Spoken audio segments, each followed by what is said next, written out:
সাহেব ব্যাপারটা নাকি? শোনো তো বাবা, কোনো তামাশার কথা। তোমাদের মধ্যে যে এই এক কনিষ্ঠ ব্যক্তিটি তাকে জাহাপনা সাহেব না বলে ডাকলে তার আমার সম্মান থাকে না। ওনার সম্মান নিয়ে একটা টানাটানি। বলো কি সত্যি নাকি? চুপ করো দাদা। তোমাকে কি বলে ডাকা হবে? জাহাপনা? শেরশা? দাদা চুপ করো বলছি। চুপ করে থাকা যে বড়ই শক্ত জনাব। হাসিতে যে পেট ফেটে যাচ্ছে। অত্যন্ত নির্বোধ। ঠান্ডা হো ভাই, ঠান্ডা হো। তোমার বুদ্ধি তোমার কাছেই থাকে, তার মধ্যে আমার এক বিন্দুও লোভ নেই। ওনার বুদ্ধি সম্প্রতি বড় বেড়ে উঠেছে। নাগাল পাওয়া যাচ্ছে না যে মই লাগাতে হবে।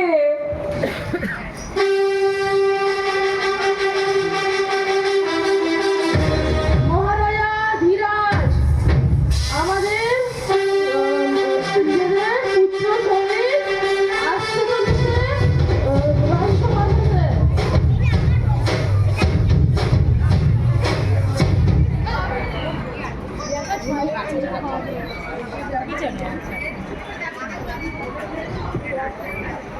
মহারাজের কাছে আমার একটা নালিশ আছে। কি হয়েছে? ঈশা খা বারংবার নিষেধ সত্ত্বেও আমার অসম্মান করে। এর বিচার করতে হবে। অসম্মান কেউ করে? অসম্মান তুমি করাও। এখানে তো আরো রাজকুমার আছে, তারাও মনে রাখে আমি তাদের গুরু, আমি মনে রাখি ওরা আমার ছাত্র। এখানে তো সম্মান অসম্মানের কোনো কথাই ওঠে না। সেনাপতি সাহেব, কুমারদের এখন বয়স হয়েছে, তাদের মান রক্ষা করে চলতে হবে বই কি।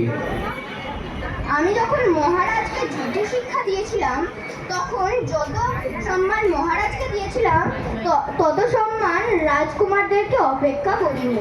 অন্য রাজকুমারদের কথা বলতে চাই নে, কিন্তু চুপ করো বৎস, আমি তোমার পিতার সঙ্গে কথা বলছি।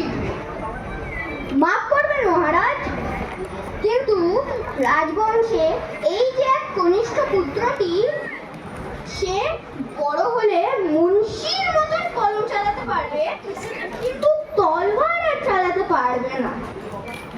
যে দেখুন মহারাজ, এরাই তো রাজপুত্র, রাজগৃহকে আলো করে তুলেছে। রাজধর খান সাহেব কি বলছেন? তুমি যেন ওকে অস্ত্র শিক্ষায় সন্তুষ্ট করতে পারোনি। সে আমার ভাগ্যের দোষ, অস্ত্র শিক্ষার দোষ নয়। মহারাজ, আপনি নিজে আমাদের ধনুর্বিদ্যা পরীক্ষা গ্রহণ করুন, এই আমার প্রার্থনা। আচ্ছা, উত্তম। কাল আমাদের অবসর আছে, কালই পরীক্ষা। তোমাদের মধ্যে যে জিতবে সে আমার এই হিরে বাঁধানো তলোয়ারটি পুরস্কার পাবে।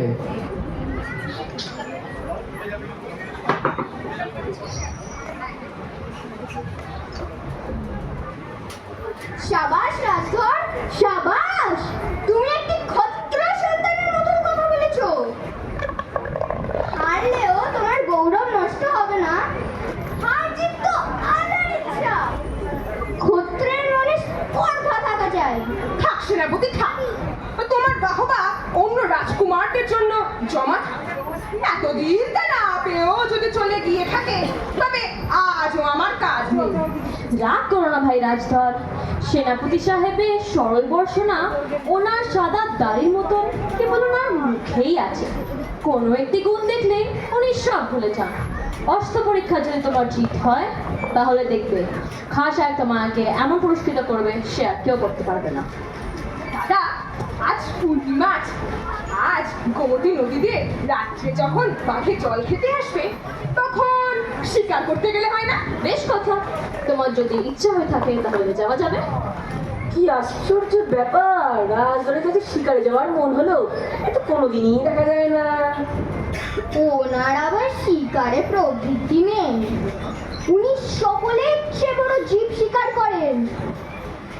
রাজবংশে একটিও দুপাওয়ালা জীব নেই যিনি কোনো না কোনো ওনার কোনো ফাঁদে পড়েনি। সেনাপতি সাহেব, তোমার তলোয়ার যেমন তোমার জিভাও তেমন, দুটোই খারাপ। যার উপরে পড়ে তাকে মর্মচ্ছেদ করে ফেলে। দাদা, তুমি আমার জন্য দেখে ওই শান দিনটা কেন? আমার মর্মে কখনো আঁচড় কাটতে পারবেন না। তোমার মর্ম পায় কে বাবা? বড়ই শক্ত। তোমার যদি শিকারে যাওয়ার মন হলো, এর মর্ম কিন্তু ভালো লাগছে না। আহা ইন্দ্রকুমার, প্রত্যেক কথায় রাজদরকে আঘাত করা তোমার অভ্যেস হয়ে যাচ্ছে। সে আঘাতেও বেদনা না পাওয়া আমার অভ্যেস হয়ে গিয়েছে। দাদা, শিকারে যাবে আজ তোমার মত নাকি? আচ্ছা চলো, আজ রাজদরের ইচ্ছা হয়েছে, ওকে নিরাশ করবো না। কেন দাদা, আমার ইচ্ছারে তুমি যেতে না? সে কি কথা ভাই, তোমার সঙ্গে তো রোজই যাচ্ছি। তাই বলে কি আমি পুরনো হয়ে গেলাম? আমার কথা এরকম উল্টো বুঝলে আমার খুব ব্যথা লাগে। না না, ইয়া কি মারছিলাম, চলো শিকারে যাই। ইন্দ্রকুমার বুকে 10টা মান সইতে পারে, কিন্তু দাদার অনাদরটুকু সইতে পারে না।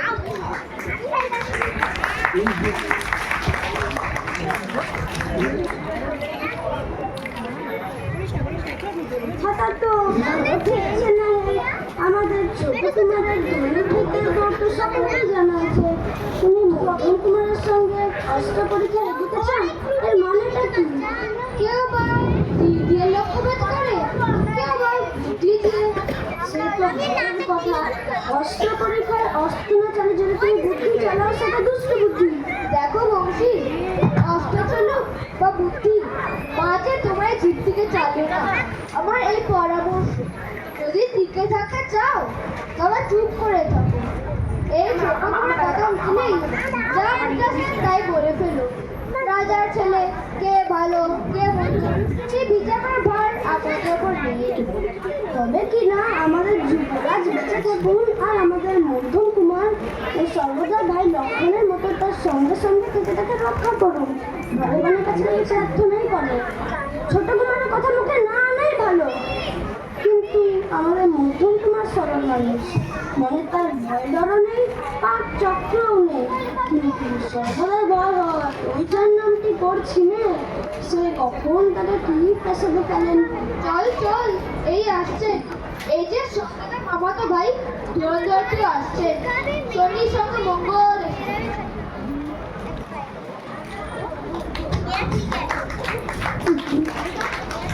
অসহ্য হয়েছে। কিন্তু সহ্য করতে হলো কসুর নেই। ইন্দ্রকুমারের সঙ্গে তো প্রায় জন্মবিদ্যে এইরকমই চলছে, কিন্তু অসহ্য হয়েছে এমন তো কোনো লক্ষণ দেখিনি। লক্ষণ দেখিয়ে লাভ হবে নাকি? যখন দেখাবো একেবারে কাজেই দেখাবো। যা সুযোগ এসেছে, এবারকার অস্ত্র পরীক্ষায় আমি লক্ষ্য ভেদ করবো। ইন্দ্রকুমারের পক্ষে নাকি? পক্ষে নয়, হৃদয়ে। এবারকার পরীক্ষায় আমি জিতবো। ওর অহংকারটাকে বিধে ও অস্ত্র পরীক্ষায় ইন্দ্রকুমারের জিতবে? এটাকে সুযোগ বলছো? সুযোগ কি আর তীরের মুখে থাকে? সুযোগ থাকে বুদ্ধির ডগায়। তোমার কিন্তু একটা কাজ করে দিতে হবে ভাই। কাজ তো তোমার বরাবরই করে আসছি, ফল তো কিছুই পাইনি। আহা, ফল সবুরে পাওয়া যায়। কোনো বন্ধুতে ইন্দ্রকুমার দাদার অস্ত্রশালায় ঢুকে তার তুলে প্রথম কপি থেকে তার নাম লেখাটি তুলে নিয়ে এসে আমার নাম লেখাটি বসিয়ে আসতে হবে। তার সঙ্গে আমার তীর বদল করতে হবে, ভাগ্য বদল হবে। সবই আমি বুঝলু, কিন্তু আমার প্রাণটি সেটাই আমাকে কারোর সঙ্গেই বদল চলবে না। আহা, তোমার কোনো ভয় নেই, আমি আছি তো। এবার তোমার সময় এসেছে, তোমার সেই পুরনো অপমানের শোধ দেবার জোগাড় করো। চলো।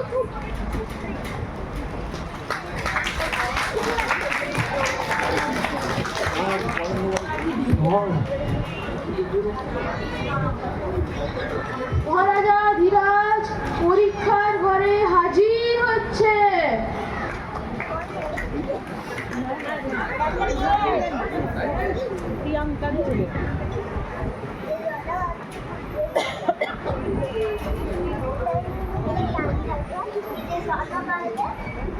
দাদা, আজ তোমাকে কিন্তু জিততেই হবে, নইলে চলবে না।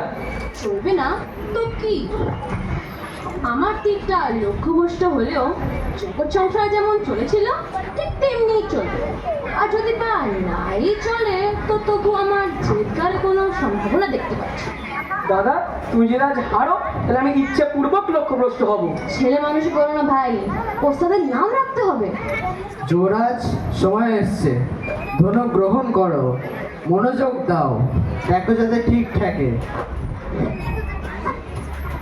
যা উস্কে গেল। মনোযোগ করছিলাম খা সাহেব, তেজও করতে পারলাম না। মনোযোগ করলে তুমি নিশ্চয়ই পারতে। তুমি কেবল সব জিনিস উদাসীনায় ফেলে দাও, আমার একদম ভাল লাগে না। ভাই, আমি অক্ষম, সেই জন্যে তোমার আমার ওপর রাগ করা উচিত নয়। জানো তোমার দাদার তীরটা কেন লাগেনি? কারণ ওনার তীর কেমন সূক্ষ্ম। তুমি অন্যায় বলছো খাঁ সাহেব।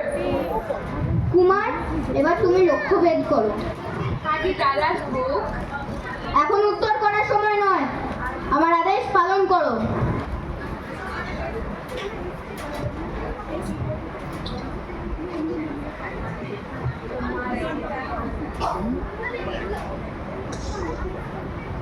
যাক, তোমার তীরও তোমার দাদা তীরেরই অনুসরণ করেছে।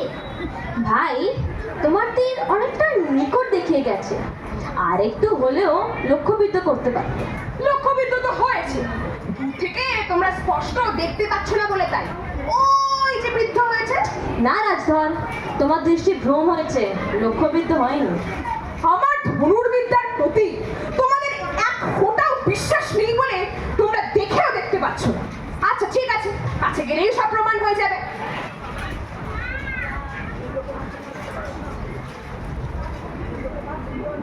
ইন্দ্রকুমার, তুমি করো।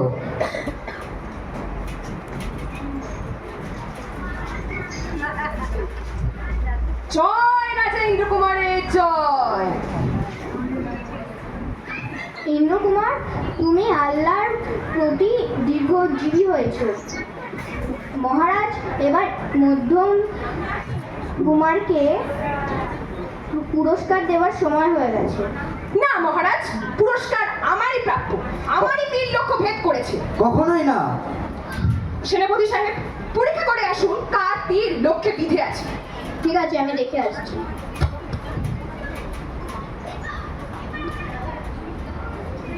বাবা, আমি বুড়ো মানুষ, সেটা ভুল দেখছি না তো?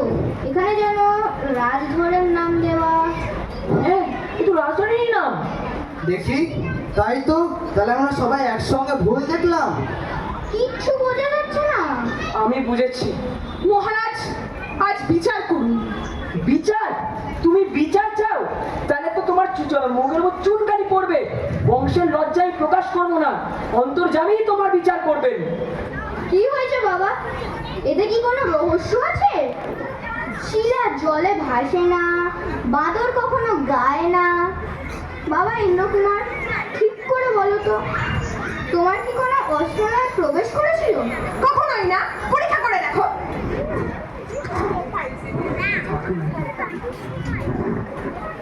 তাই তো দেখছি, তুমি তো ঠিকই আছে।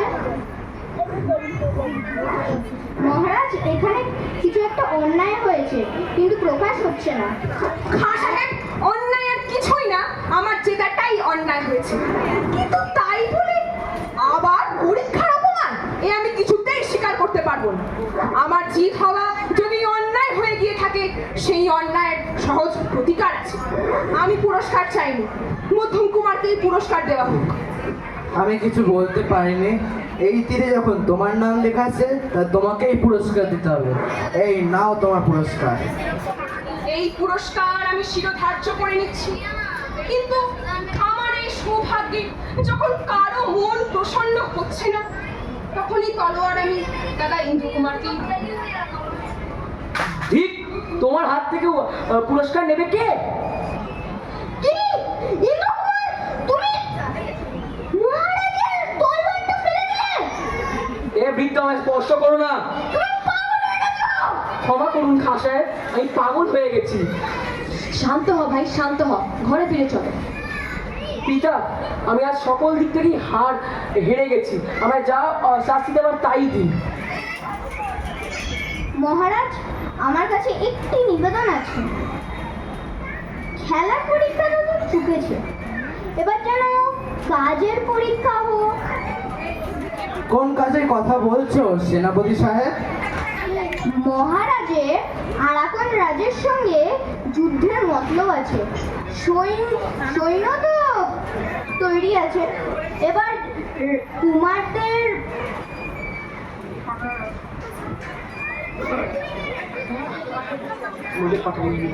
পাঠানো হোক। ঠিকই বলেছো সেনাপতি সাহেব। খবর পেয়েছি আরাকান রাজা চট্টগ্রাম সীমানায় উপস্থিত হয়েছে। এতবার শিক্ষা দিয়েছি, কিন্তু মূর্খের শিক্ষা কোনো দিনও হয় না। যমরাজের পাশে না পাঠালে গতি নেই, কি বলো বৎসগণ? হ্যাঁ, তাহলে সেনাপতি সাহেব তুমি এদের যুদ্ধক্ষেত্রে নিয়ে যাও। তাহলে তোমরা কি যুদ্ধে যেতে রাজি আছো? রাজি, দাদাও যাবেন। আমিও যাব না মনে করছো না? তাহলে সেনাপতি সাহেব তুমি এদের যুদ্ধের ক্ষেত্রে নিয়ে যাও। ত্রিপুরাশ্রী তোমাদের সহায় হোক।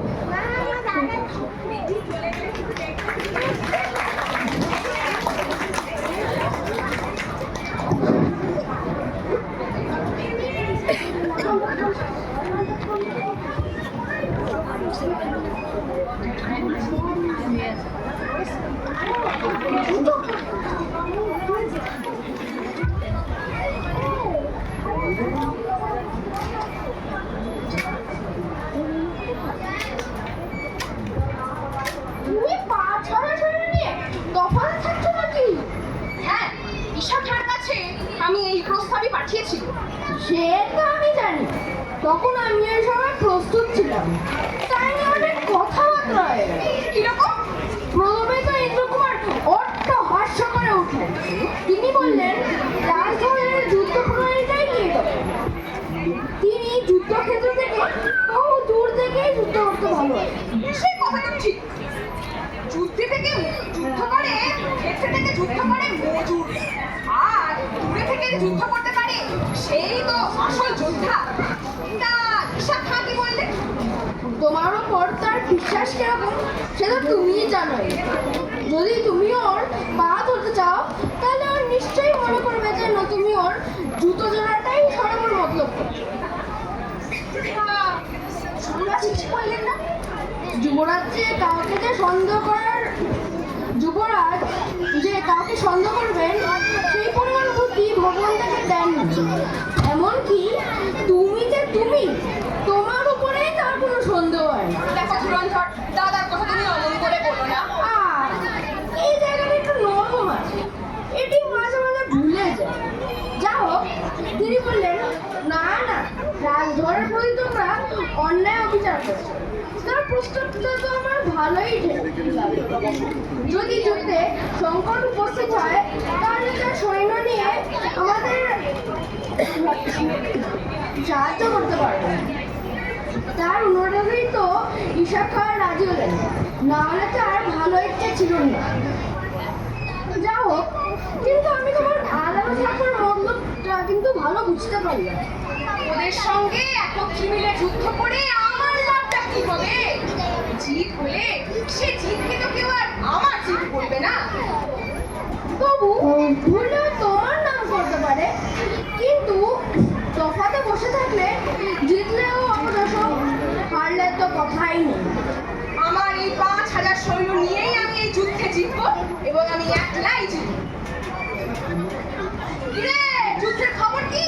আগে যুদ্ধ তো সমস্ত দিন ধরেই চলছে, কিন্তু এখনো পর্যন্ত এরা শত্রুদের পূর্ব ভেদ করতে পারেননি। সূর্য অস্ত যেতে তো আর বেশি দেরি নেই। অন্ধকার হয়ে গেলে যুদ্ধ আজকের মতো এখানেই বন্ধ রাখতে হবে। কে তুমি? আজকে আমি ভোটকে যুবরাজ পাঠিয়েছে, সেও প্রায় দুটো হয়ে গেল। আপনার যেখানে শূন্য থাকা কথা ছিল, সেখানে আপনার চিন্তা না পেয়ে ভূত সন্ধ্যাকালে এসেছি। তা যুবরাজের আদেশ কি? আগে আমরা যেরকম শত্রু সৈন্যের সংখ্যা অনুমান করেছিলাম, তার চেয়ে অনেক বেশি দেখা যাচ্ছে। যুদ্ধ খুব কঠিন হয়ে এসেছে। সত্যি নাকি? তাহলে ইন্দ্রকুমার কি করছে না? শত্রু সৈন্যদের যখন প্রায় টলিয়ে এনেছেন, এমন সময় খবর পেয়েছে যুবরাজ সংকটে পড়েছে, শত্রুরা ঘিরে ফেলেছে। ঈশানও অন্যদিকে যুদ্ধে নিযুক্ত ছিলেন। এই খবর বললে যুবরাজকে উদাদানে নামিয়ে দেবে আসেনি। আমাকে যুদ্ধ জিততে হবে। আমি এখান থেকে করতে গেলে শত্রুরা সুবিধা পাবে। দাদা কি হবে? না না, তার এখনো পর্যন্ত কোনো বিপদ ঘটেনি। ইন্দ্রকুমার তার সৈন্য নিয়ে তাকে উদ্ধার করেছেন, কিন্তু যুদ্ধে আপনার সাহায্য ছাড়া বিপদ ঘটতেই পারে। তাই আপনি আর এক মুহূর্ত বিলম্ব করবেন না। না না না, কিছুমাত্র বিলম্ব করবো না আমি। এই তোমরা যাওকে যাও, তোমরা বিশ্রাম করবে যাও, আমি প্রস্তুত হচ্ছি।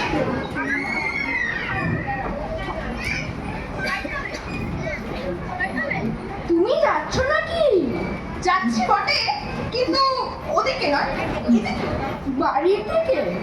তুমিও কি ঈশাখার কাছে বিদ্রুপ অভ্যেস করছো নাকি? বীরত্ব যার খুশি তিনি দেখান, কিন্তু যুদ্ধ জয় করে যদি কেউ বাড়ি ফেরে সেই তো রাজধর। কিন্তু কি তোমার অভিপ্রায়টা খুলেই বলো না। আজ রাত্রের অন্ধকারে আমি সৈন্য নিয়ে গোপনে নদী পার হয়ে যাব। হঠাৎ আরাকান রাজের শিবিরে উপস্থিত হয়ে তাকে বন্দি করতে হবে যে। কিন্তু এখানে পার হবে কোথায়? ঘাট তো নেই। পথঘাট আমি সমস্তই সন্ধান করে ঠিক করে রেখেছি। সূর্য তো অস্ত হয়েই গেল। আজ আড়াই প্রহর রাত্রে চাঁদ উঠবে, তাই তার পূর্বেই আমাদের কিন্তু সব কাজকর্ম মিটিয়ে রাখতে হবে। তাই আর বেশি দেরি করা যাবে না। তুমি যাও, প্রস্তুত হতে যাও।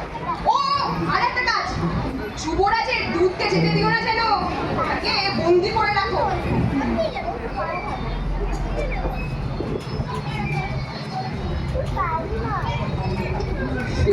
সেনাপতি সাহেব, আপনি কিন্তু দাদার উপর রাগ করবেন না। আজ সৈন্যটা বিশ্রাম নিক, কাল সকালেই আমরা যুদ্ধে জয়লাভ করবো। যত তাড়াতাড়ি হোক তত তাড়াতাড়ি আগুনটা নিভিয়ে দিলেই ভালো হয়, নাহলে কি না কি ঘটে যাবে কেউ জানে না। আমরা আজকে জিতে আসতুম, কিন্তু কেবল তোমার দাদা নিতান্ত নির্বলের মতো শত্রুদের মাঝখানে নিজেকে আটকে রাখলো এবং আমাদের সব পরিশ্রম পণ্ড হয়ে গেল। নির্বোধের মতন কেন বলছো ভাষায়? বলো যে বীরের মতো ওই কজন সৈন্য নিয়ে। যেখানে উনি গিয়েছিলেন সেখানে খালি একটি নির্বোধই যেতে পারে। বলুন, এবার শুধু বীরেরাই প্রবেশ করতে পারে। ঠিক আছে বাবা, আমি তোমার কথা মানছি, কিন্তু সেখানে খালি পেন না, নির্বোধ বীরই যেতে পারে ওখানে। তাতে তোমার যুদ্ধে কোনো খ্যাতি হয়নি তো? আমাদের যুদ্ধে অনেক ব্যাখ্যাতি হয়ে গেছে। আমাদের সৈন্যরা যুবরাজের বিপদের কথা জেনে স্থির আর থাকতে পেরেছে। ওনাদের কি আর যুদ্ধর মন ছিল? কিন্তু আমাদের রাজধরের খবর কি? আমি চারদিকে দুধ পাঠিয়েছিলাম, একটা ছাড়া বাকি সব দুধ ফিরে এসেছে। ওর কোনো খবর পাওয়া যায় না। সে নিশ্চয়ই পালিয়েছে। ইন্দ্রকুমার, এটা হাসির কথা নয়। কেন খুশি হব না? লড়তুম আমরা, মরতুম আমরা, আর ও একা সব যুদ্ধ জিতে বাড়ি পালিয়ে তো। এর চেয়ে যে ভেঙে গেছে, এটাই আমাদের জন্য ভালো। কিন্তু আগের বারে অস্ত্র পরীক্ষায় কি হয়েছিল সেটা তুমি আমাকে এখনো বলনি। সে কথা থাক সাহেব, সে পুরোনো ব্যাপার। ওইবার আমি হেরেছিলাম। তীরের মুখে হারনি ইন্দ্রকুমার, রাগ করে হেরেছে।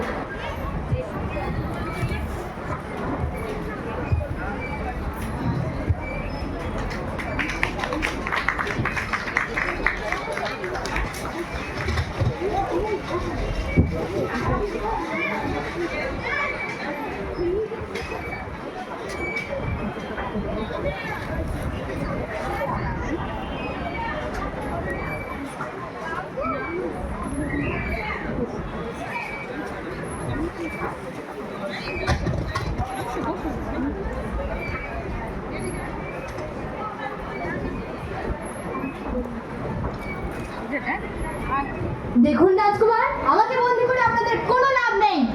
কেন লাভ? রাজন, এই যুদ্ধের মধ্যে আপনাকে লাভ করাই তো সব থেকে বড় লাভ। তাতে যুদ্ধের অবসান হবে না। আমার ভাই হামচু রয়েছে, সৈন্যরা তাকেই রাজা করবে।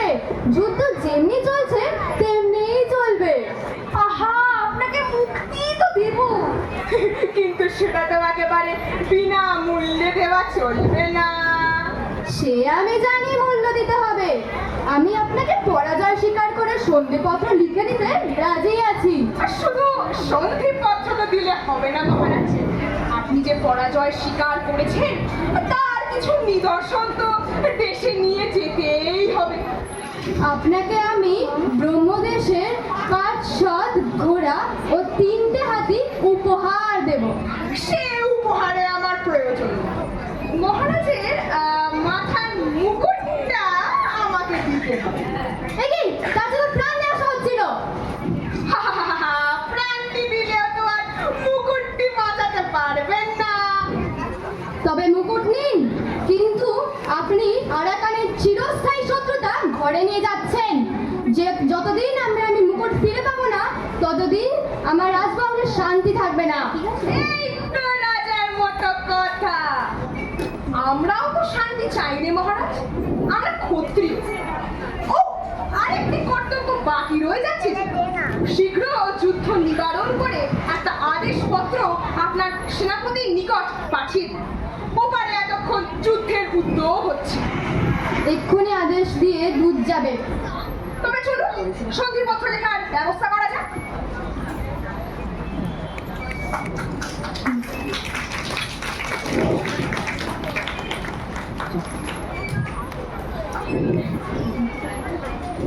আজকে যুদ্ধের গতিটা ভালো বোঝা যাচ্ছে না।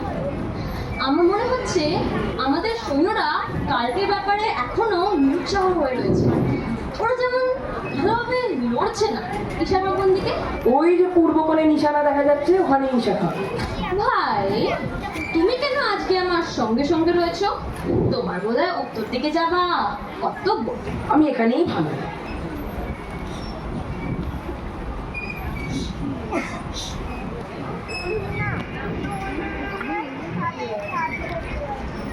একই একই একই একই সৈন্যরা যুদ্ধ থামিয়ে দিল কেন?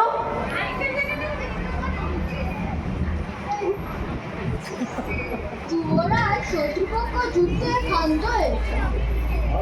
সেটা দেখতে পাচ্ছি, কিন্তু এর কারণ কি? কারণ এখনো জানতে পারিনি, কিন্তু শুনতে পেয়েছি আরাকান রাজা আর আমাদের সঙ্গে যুদ্ধ করবেন না বললে সংবাদ পাঠিয়েছে। এ তো সুসংবাদ, কিন্তু আমার মনে কেমন একটি বেদনা পাচ্ছে। কিসের বেদনা দাদা? এই রাজধর শুনে নিয়ে চলে গেল। ও যদি থাকতো তাহলে আমরা যুদ্ধে জিতটা আনন্দ করে মানাতে পারতাম। ও যে পালিয়ে গেছে এটাই আমাদের জন্য ভালো।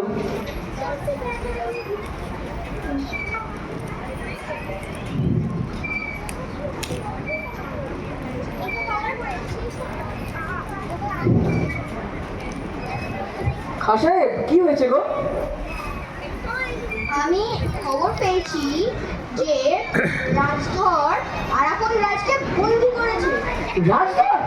মিথ্যে কথা, মিথ্যে কথা। যেগুলো মিথ্যে হওয়ার উচিত ছিল সেইগুলো কিছু কিছু বার সত্য হয়েছে। আমি দেখছি আল্লাহর দূতেরা যখন ঘুমিয়ে পড়ে তখন শয়তান এসে সব হিসাব উল্টে পাল্টে যায়। শয়তান রাজধরকে জিতিয়ে দিতে পারে? হ্যাঁ, আগের বার তো শয়তানই জিতিয়েছিল ওই অস্ত্র পরীক্ষার সময়। এবার মনে হচ্ছে শয়তানই জিতিয়েছে। অন্যায়, এই শাস্তি পাওয়াই উচিত ওকে। শুধু তাই, যুবরাজ ওখানে উপস্থিত থাকতেও নিজের ইচ্ছা মতন সন্ধিপত্র বানিয়েছে। এই শাস্তি না দিলে অন্যায় হবে। সেটা তুমি তোমার দাদাকে বোঝাও দেখি।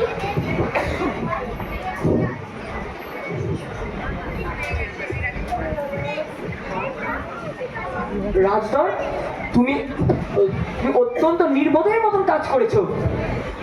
তোমাদের মতো যুদ্ধে ভঙ্গ দিয়ে পুরস্কার প্রকাশ করতে আমি আসি। আমি এখানে যুদ্ধ করতে এসেছিলাম এবং সেটাকে জয় করতে এসেছি। এসেছিল। তুমি যুদ্ধ করেছো হ্যাঁ। এবং জয় করেছো? হ্যাঁ, কি বলছো কি? জয়লোকের মুখ যে লজ্জায় লাল হয়ে গেছে। এই মুকুটটা তোমার না, এই মুকুটটা তোমার না, তুমি পাওনি এই মুকুট। এই মুকুট আমার, আমি জিতে এনেছি এটা, এটা আমার জয়ের পুরস্কার। না, তুমি সেনাপতির আদেশ লঙ্ঘন করে শিয়ালের মতন ওনাদের শিবিরে ঢুকে এবং তুমি পাবে মুকুট। হ্যাঁ, এটা আমি জিতে এনেছি, না, আমি করবো। না, কেন যুবরাজ করবে? না, এই মুকুট আমরা নিতে পারবো না। এই মুকুট কিন্তু তোমার। না, এই মুকুট আমারও না। যে ওখানে আমি থাকবো না, এখানে আমার সম্মান করা হয় না। তাহলে এই মুকুট কাটুন না, এই মুকুট কর্ণফুলীর জলে যাবে। আসতে ভালো